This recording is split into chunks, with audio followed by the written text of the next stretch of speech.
another edition of Here We Are. I'm your host, Tonita Cheatham. Thank you for tuning in today. You know, today we are revisiting a topic that received a lot of feedback. The topic is influential women. Now, what makes a woman influential? Who are her influencers? What type of mentor should she be? And how do we learn from them? This is an exciting subject, and joining me in this conversation today are Antoinette Malveaux, who is the former president and CEO of the National Black MBA Association here in Chicago, and Reverend Delois Brown Daniels, who is the vice president of Ministerial and Spiritual Care and Advocate Healthcare here in Chicago as well. I want to thank you all for coming to the program. It's so nice to have you. Thank you, Tonita. I also want to say, too, that because this was a topic that we've done before and we received so much feedback, what we'll try to do is every quarter revisit this issue with different women. So that said, we're starting the program. Thank you all for coming. Thank you for inviting us. How would you define the term influential woman? What does it mean to you? Well, to me, I think it means being a woman of substance, being a woman who is who has contributed, who has made contributions, who is credible, who people listen to. Not necessarily listen to because they made big splashes or have made big contributions, but have lived their lives through commitment. I agree. I think influential may be not just your own personal influence, but your ability to influence others. Influential women, women who have the ability to win the trust of people and have access to the people who make key decisions that affects the lives of individuals, communities, companies, organizations, all of those things. That to me is the importance of the influence. So it may not just be who you are, but it's your ability to also influence others who are making key decisions. Well, based on that, do you feel that that's a term that would be a good description of you? I certainly do. I mean, in the sense of the definition that I gave. One of the things I value and that I feel like I bring and have brought in the various areas that I've been in was the ability to access people within the company or the community or congregations, whichever, who are making key decisions and have the kind of trust that I think one has to have, that when you come in, that you're coming in not with your own personal agenda, but that they trust that you're coming in from a place of integrity and sincerity to help further the cause of the mission that is important to, I like to say, the common good. Being in ministry, I'm always looking at issues of justice, issues of what is the common good that we're after here, and what happens to be our key mission. Let's back up for a minute, because I think it's important that we understand the backgrounds, your backgrounds in the different diverse areas that you come from. Reverend Daniels, it warmed my heart when I heard you minister at an annual meeting back in November. When I heard you speak, I was like, oh, I have to get that woman. Wow, you know, and you are a minister, Harvard graduate. Yale. Yeah, I'm sorry. I didn't give the wrong plug. But Yale graduate. And then Antoinette, I mean, in corporate America, was the head of a very successful non-for-profit for 12 years. Different backgrounds, but yet you have made positive impact in both environments. So that was a brief bio, but I just want to give you an opportunity to kind of tell us a bit about yourself and kind of the things that have happened that you feel have gotten you to where you are. I think for me, I grew up in a family of activists. Both my mother and my father were very involved in the community in San Francisco, teachers. I grew up in the 60s, so a very active time in terms of community involvement. And so we grew up in a family where contribution and commitment to your community is very much a part of who we are. That's where the passion starts. That's where the passion starts. But also where the sense of responsibility and contribution and commitment also goes. And then I also have a big sister, an older sister, Julianne Malveaux, who has made her way and made her own path and carved out, been very much a trailblazer, one of the mentors, one of the influencers in my life, as well as my mother. But with that kind of background, with those kind of women who were very engaged, very involved, very responsible, very much true to the value of valuing our community, irrespective of the expectations that the outside world has of us. Joanne has a PhD from MIT in economics. I have an MBA from the Wharton School in international finance and multinational management. I went the corporate route, and there was the expectation that I would, and when the opportunity came to lead the National Black MBA Association, I recognized it as an opportunity to contribute in a different kind of way. And those expectations that the external world had of what I would do, because I had a degree from the Wharton School, you don't go into your community and lead an organization when you have that kind of background, is the expectation. But it's definitely what is somewhat needed. So the background comes with being trailblazers. The background comes with having a very strong ethic and a value, a family ethic of the community being very much a part of who we are. It also comes with breaking the mold and doing what is your calling to do, doing what is what you feel is the right thing to do. You said something I'm going to give Reverend Daniels an opportunity to speak on, but I have a feeling you're going to be saying the same thing, so I'll wait. Let's talk a bit about your background and the things that have happened to kind of get you to where you are. Well, I come from a very small town in Cowpen, South Carolina, with my mother, who had a high school education, and my father, who stopped in elementary school. Very much the rural segregated South I grew up in. Coming from a small town, though, with very little, but two parents who believed in education, who had a lot of faith and a lot of encouragement. They put 4 children through college, even though neither of them had a strong academic education. They were what I call wisdom people, and were able to provide for us what at that point in time could not be provided for them, both in terms of where the South was at that period in time. Their encouragement in terms of, I guess Benjamin E. Mays said, shoot for the stars and maybe you'll reach the moon. There you go. Very much my mother and father taught us that. And when, with the Civil Rights Movement and other things that opened opportunities, they really stressed, seize every opportunity, not only to try to do something for yourself, but for your community. And that's part of my own faith calling, my congregation and my church. As you noted earlier, you know, I graduated from Yale. My brother, a Morehouse man, and now teaches at Morehouse, is the chair of the department. I have a brother who's chief of police in South Carolina, and my sister who's also in healthcare. Kind of an unbelievable phenomenal for 2 parents in the rural South to get 4 children through college. But always they taught us, care about, first of all, God is important, and God's creation, respect for yourself and for your fellow person, and an encouragement not to live this life just focused upon what you can do for yourself. And so that has been kind of my guiding path in the work that I have been able to do. And my path has not been one I've carved myself. And you get into another question later, we're going to hold that off. Yes. Because two points I see out of here. One, neither one of you were born with silver spoons in your mouth. Yes. And 2, Definitely when you not. talk about, you've kind of hinted about it with regard to your influences coming up, family. Family, very You know, much Yes. a lot of times you hear people, oh, as far as actors, oh, they name other actors that were there before them that was very, and I think that's good as well. Yes. But to be a person of influence, as you said, Yes. doesn't necessarily have to be someone who is well known, just someone who has that compassion and care.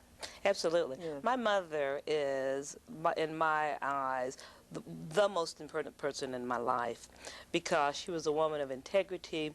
She was kind-hearted. Everyone could come to our house. There was plenty good room for all of God's people, red and yellow, black and white. It didn't matter. Even though we were in the South, we had lots of neighbors at our house. They taught us a sense of, my mother taught us a sense of that, but she was also someone who was not afraid to speak in the face of injustice. And when things are right, they're right. When they're wrong, they're wrong. And very much following Paul's words, speak the truth in love.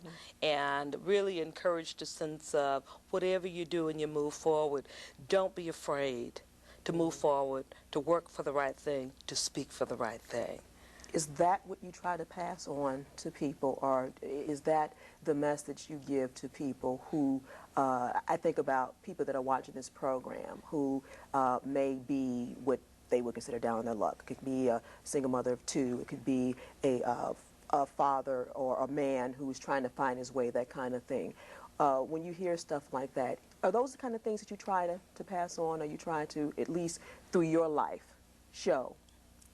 I think if for anyone, when you talk about the individual and being an influencer on an individual and the messages that you try to leave behind, is first of all, I think, to the point of that Delois made, the point of focusing on your faith, but through that faith, focusing on the gifts that you have and the talents that you have, and everybody has that, whether you're a mother of two, whether you have been incarcerated on your way out, whether you are highly educated and moving forward, or highly educated and out of a job, whatever it may be, that we all have something to contribute. And that's, I think, in the time that I built the National Black MBA Association for the last 12 years, one of the learnings and one of the messages that I constantly had to go through for myself, but also pass on for the individuals that I worked with, is that how you build that community, whether it's a small community of a company that you're working with or the community in which you're working in, that we all have strengths and we all have weaknesses, but it's pulling together to making sure that those strengths, those talents, those gifts are the things that we focus on, and then we don't try so hard to focus as much on the weaknesses. We try to manage them and we try to mitigate them and remove them, but we continue to put one foot in front of the other and move forward and recognize that we all have something to contribute and we all have something to give. And people come from different places. Go ahead. They come from different places, and also recognizing if you have a gift that needs to be developed, I think encouragement, support, and networking is key. That, you know, you recognize your gifts, and you also have to be able to understand when something may not be your gift, and when you want to call something else forth. But sometimes we just have not had an opportunity to develop gifts that we have. And so when we recognize that, I think it's very important wherever we are to try to model, mentor, and encourage and network for other women, and not only just women, but other people in the community, but to really try to mentor women through and to be available and to be touchable. I think that's very, very important. Sometimes I think people see where folk are and they'll be like, wow, you know, and then all of a sudden you tell your story and they begin to realize it was one step at a time and that you didn't make it by yourself, and that there are people who encouraged you, who prayed for you, who helped you move through avenues that you could not quite see how to navigate yourself, and that you offer yourself as someone who's willing to journey with them makes a tremendous difference. We're going to pick that up because I have another question to ask you based on that. Stay tuned. We'll be right back.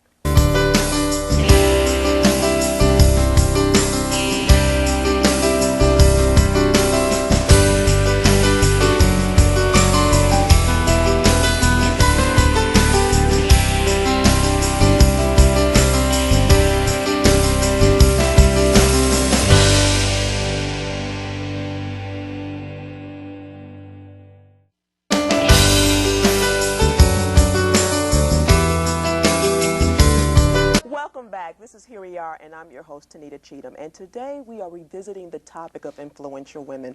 And my guests today are Antoinette Malveaux and Reverend Delois Brown Daniels. And before you left, you both were talking about your backgrounds and where you've come from. The question I'd like to ask is this the way your life is, the way your life is charted out? Did you strategically plan your life out that way, or was it handed to you? I didn't strategically plan it out that way, and neither was it handed to me.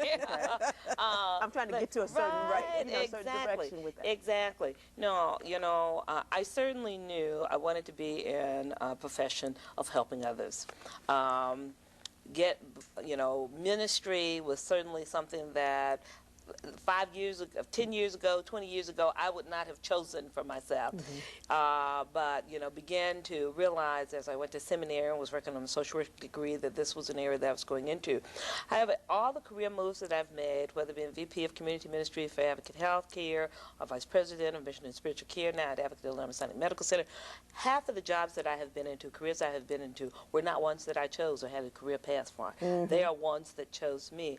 And in that sense of, you know, not that they were either, when you say handed to me, takes a lot of hard work, I think, to establish yourself.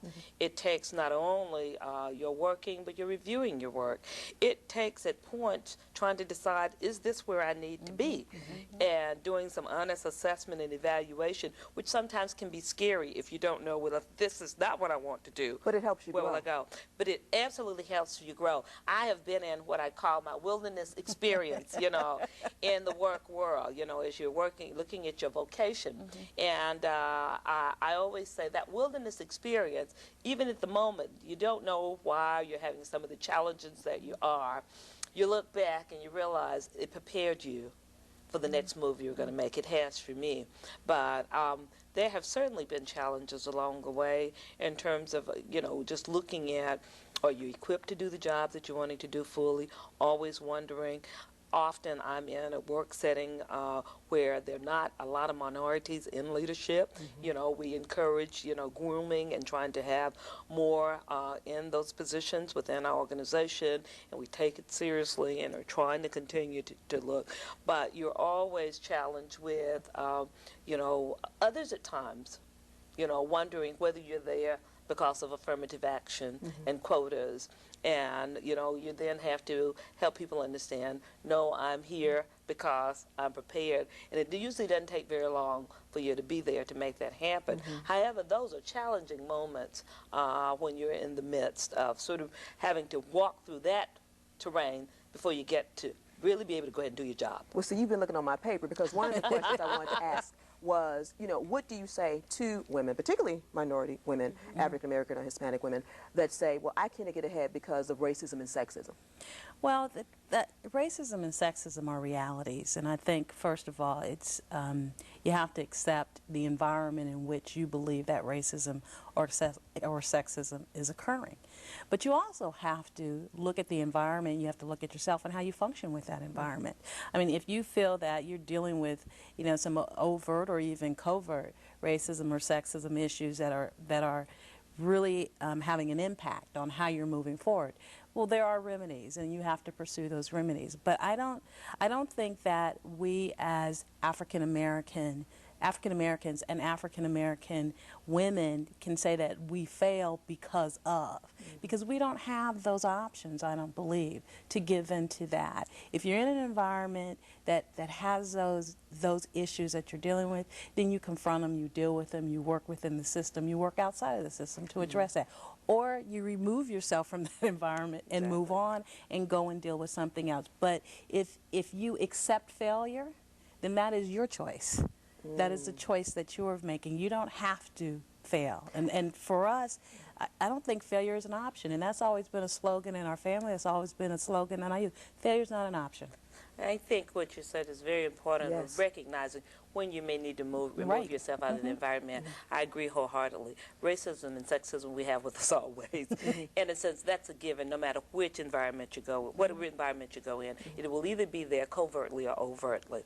I think whether or not you have opportunities to address it in a way to be able to move constructively, you have to evaluate. But if you're in a work environment, and it can happen, in which it is impeding your process, it's a no-win situation. It is stopping you, it's a no-win situation, then you need to make the decision of, is this a point where I need to move on? And I may be going out not knowing where I'm going totally, but at this point I'm going to take a faith move and begin to look for some other options and opportunities, because this is not a place that I'm going to get them. And I think if you believe in yourself, you believe in the gifts that you have, you believe in the talents that you have, you believe in the skills that you have, you believe in your ability to gather those things. If you don't have them, then you move on, and you move on towards your success. Yeah, I think that was a very good, important point that you made. Either you learn to work within the system or you get out of it. But allow yourself enough time as you are thinking about working within the system to do that? Because sometimes we don't give ourselves enough time for that. Sometimes we just don't give ourselves enough time with regard to that. One of the executives I worked with once said, and I love this, he said, you know, I worked with the devil himself. And so I often will say, sometimes you just have to stick in there, because in some environments you may feel like you're working with the devil himself. And I always laugh and say, well, I'm a woman of faith, so I believe I can withstand the devil. So sometimes your point of just hanging in there long enough, perhaps some of those individuals will be moved out by circumstances, because it's probably affecting other people as well, or the work environment might change. Let's talk about some of the things that you feel were probably some of your greatest accomplishments. And why do you feel those were some of your greatest accomplishments, Antoinette? Well, I think first of all, doing what I've done for the last 12 years and building the National Black MBA Association to a place. And let me give you a plug. You have done a wonderful job. I've been very familiar with the organization for long, and I have to give you a plug. You've done a wonderful job there. Thank you, thank you. And I think, you know, when I look at, particularly to one of your last questions, did you choose that? I didn't choose it. Yes. It was, or to some degree I did, but it was brought to me. And it was brought to me at a time in which I was trying to help the organization as a board member, and we were focused on strategic planning and moving the organization forward. And it was clearly something that I had to say yes to. And I didn't believe that I'd be saying yes to a 12-year journey. I thought I'd be saying yes to something like 3 to 5, and then I'd move on and do something else. But it's an accomplishment not just because of the tenure of time, because it's not about the tenure of time in terms of what was done, but the ability to work with an organization to make it far more relevant than it had been, to capture the vision that the founders and the other board members had and say, okay, here's what I can do to move that forward, and to make sure that we're not just talking the talk, but we're walking the walk. And contributing to an organization that had aspirations to be, but had yet not become.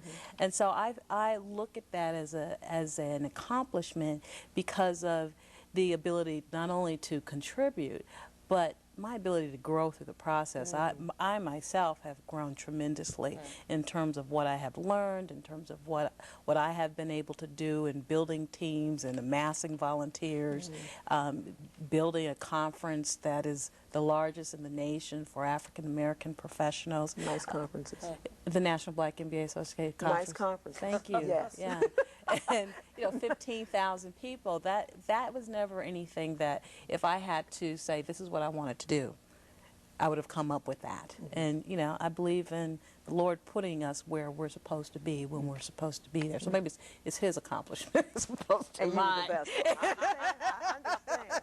And what about you, Reverend Daniel? I think, helping my organization look at ways to partner with other groups has been tremendously important. In the education realm, I think having Advocate Trinity Hospital partner with one of the schools to build a math science lab was tremendous beyond itself. Helping our organization build its community ministry program and partnering with a number of organizations in terms of community outreach, in terms of bringing health care in some of the communities who otherwise would not get it. I think on the job end, and as a mother, I think just raising 2 beautiful children and being what I feel like is a very good mate for my husband, our family life together, and feel all of those are very important accomplishments and things to try to balance in your life. Based on your experiences, what do you see or what do you feel are the greatest inhibitors to success? I think self sometimes. There are always obstacles to success, and I think it's also how you define it.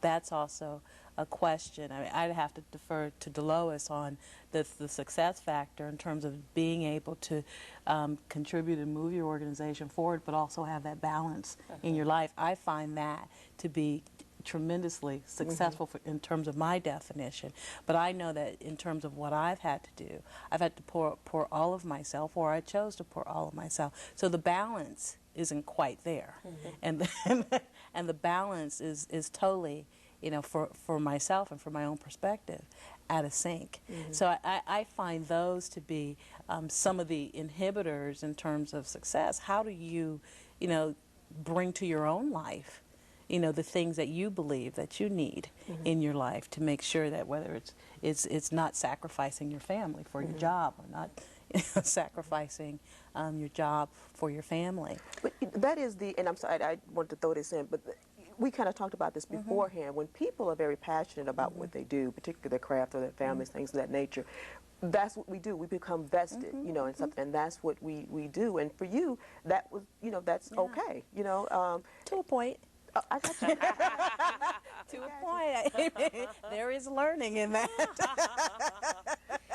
If I had to do it differently, I probably would have. Now, you never can go back and change the path, but if I had to do it differently, I probably would have. And you, what do you feel are the greatest inhibitors to success? Well, personal, there's, I guess, inhibitors that are external, and they're ones that you bring in. I think some of them, sometimes in the work environment, is working with small-minded people. Thank you. People who will not, who do not have enough space for all the gifts to come to the table. People who are small-minded in terms of being able to realize success is shared. And often you've heard the statement made that you can succeed often if you don't mind who gets the credit. That often those kinds of things impede an organization or a team being able to work collaboratively together. I think someone who is afraid that your success would minimize my success, those things can become inhibitors. And as we've already stated, certainly all of the isms can become an inhibitor. I think, I agree with you, sometimes we're our own worst enemy in terms of our own personal insecurities about what we're bringing to the table. And I always encourage people and say, all of us grow into what we're doing. We usually don't come fully equipped. Don't be afraid to step in the water because you've not yet learned to swim and do the backstroke and everything at that point in time. You grow and you develop in it, but you first got to step in the water.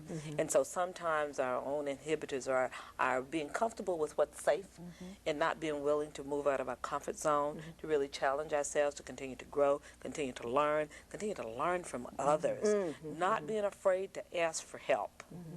And not being afraid to just say, this is something that I don't know, but not being satisfied with staying there. If you realize I don't know and it's something you need to know to get the job done, that you motivate yourself to seek out the resources, the support that you need to be fully equipped. And a lot of people don't realize, because, and I speak for myself, because at one time, when I was younger, I used to think that you had to be just so multifaceted. You have to be able to know, be on top of your game. If someone asks you something with regard to your craft, I used to feel like, if I didn't have the answer, then I wasn't adequate as a professional, as a communications professional. But the older I get, the more I realize that how you grow is by asking questions, by saying, this is the way I think it should happen, but I welcome your suggestions as well. And being resourceful, to Delois's point.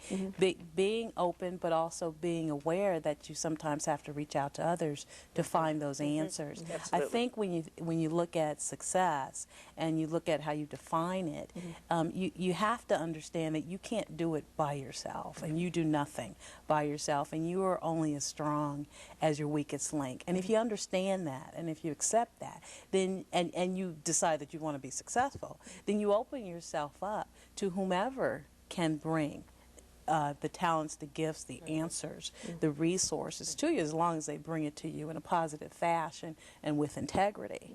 And those have to be, you have to have some values in that process, and you have to have some tenets in that process. But understanding that success is a collective. Success is about understanding how to collectively bring those answers to the table, bring the resources to the table, being able to answer the question, say, I don't know, but let me go find out. And let me ask someone who might know. I think the other thing to think about, too, as you talk about being successful, it is an I say it's an ever-attaining process. Even people that are very, popular, very famous, are always looking for the next thing to do. So it's an ever-growing and ever-evolving process. And I would imagine that's something you tell people, or you try to show people when you mentor them or shadow them with regard to, being successful or being influential. Well, one of the things I've come to to enjoy, and I'd say one of the things that I count as one of my own personal victories, is to be able to celebrate just where you are. And sometimes I think we may push ourselves harder or leave things out that are important because at times, you know, you reach this point and it's like, okay, now I got to go to the next point. And that's a good thing, but you got to take time to stop and celebrate and connect with the people who are there, which I think is also important in your work environment and for your own personal self. So I do think, you know, never certainly being satisfied with where you are and continuing to the buzzwords, you know, continuous quality improvement, whether it's within yourself or within your organization, you continue to do that, but never forget to celebrate where you are, celebrate the gifts among you, celebrate the success that you have at this point in time. And say thank you. Yes. Yeah, I was always say taught thank you. 2 words that should never leave your vocabulary: thank you and I'm sorry. Thank you and I'm sorry. Right. One of the things to your question in Sure. terms of the mentoring, one of the things that I've always tried to share with the young women that I've tried to mentor, or the younger women that I've tried to mentor, is to help them, one, not only try to visualize what their objectives or their goals are, but to understand that there are many different paths to get there, and to just try to help them understand and help them think about the different ways that they can achieve those paths.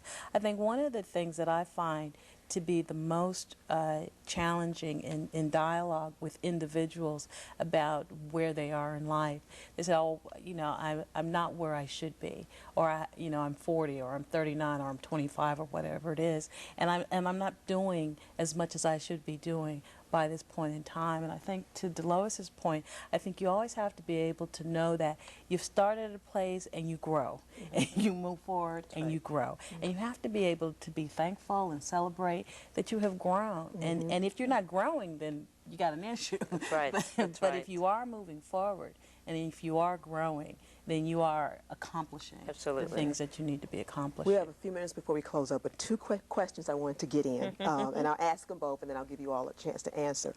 What do you feel a person can learn from you, and how do you want to be remembered? Well, I'll start with the first. I'd like to be remembered in very much the same way Martin King, one of his favorite songs. I'd like to be remembered by someone being able to say, Dee Brown Daniels was able to help somebody as she passed along. She was able to cheer somebody with a word or song. The key thing, that my living was not in vain, that my life was about something beyond just myself, that somehow I made a difference in this world, in someone's life in some significant way, to help this world be a better place, to have what, you know, in theological language, shalom, and that all of us can participate in a sense of the abundant life. That's the way I'd like to be remembered, hopefully. That's a lot to put on to put on the headstone. Well, she made a difference. She made a difference, a positive difference. That's very, very significant to me. Yes.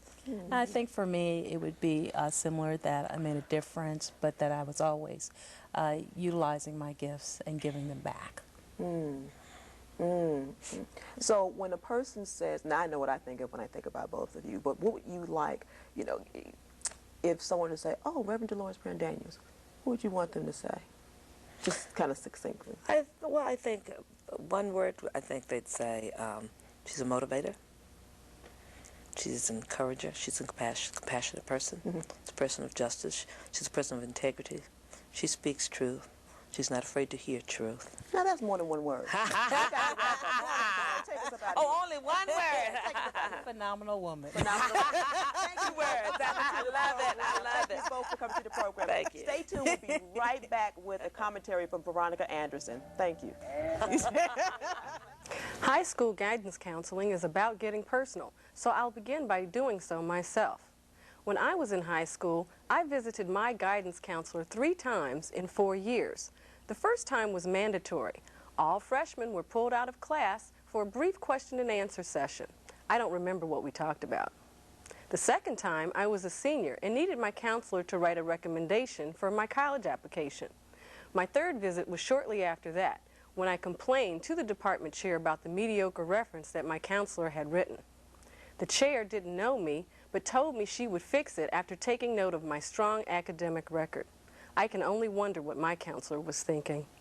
Initially, I got a bum steer, but I was fortunate to have access to another counselor who looked out for students' best interests. In contrast, many Chicago public school students who need guidance far more than I did have little or no contact with guidance counselors.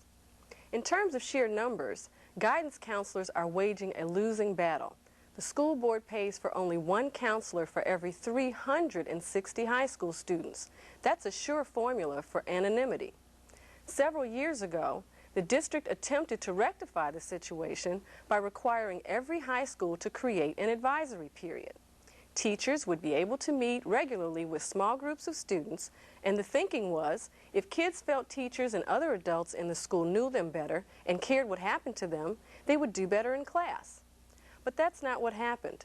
A researcher found that the district had provided no leadership to set the advisory program on a productive course. A patchwork of programs resulted and little progress was made. That may be changing. Chicago Public Schools recently has convened a task force to study advisory and make recommendations to improve it. If they're taking suggestions, here are a couple worth considering. Tap one of the growing number of outside tutoring and mentoring groups to develop an advisory curriculum, or better yet, hire them to help the system reach more students. Another idea, check out an award-winning counseling program at South Suburban Rich South High School. Counselors there work with the same groups of students for 4 years, and they are expected to take the initiative. Kids often don't see the relevance of talking to counselors. It's up to adults to draw them in and show kids how they can help them. Beyond model programs, the district must work to instill the idea that high schools are supposed to prepare students for a productive life after high school, not simply get them to pass tests.